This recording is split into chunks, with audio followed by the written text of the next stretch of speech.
Eric n'en a pas l'air, mais depuis ses 14 ans, il souffre d'une maladie inflammatoire chronique de l'intestin qui ne guérira pas. Elle lui a coûté 3 cancers, mais s'il passe les portes de l'hôpital aujourd'hui, ce n'est pas pour se faire soigner. Il est patient expert. Le moral, comment ça se passe? C'est pas trop tôt. Ouais, non, c'est pas le ça. matin, quand se levant? Ouais, le matin, c'est...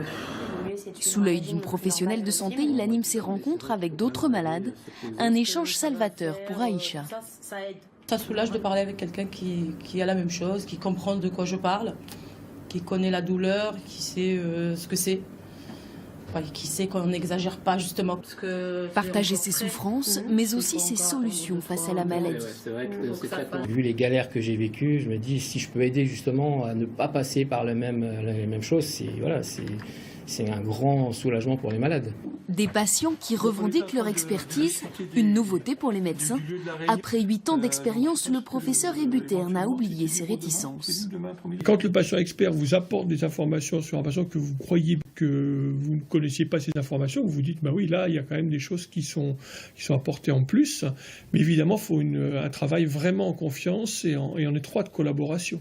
Eric n'oublie pas ceux qui n'ont pas accès à ces séances. Il s'improvise alors réalisateur et diffuse sur Internet des interviews de spécialistes, des conseils pour mieux vivre avec son mal.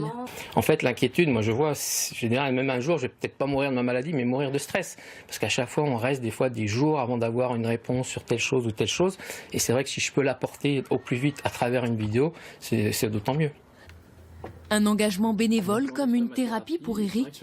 En 8 ans, son association a formé 60 patients experts partout en France.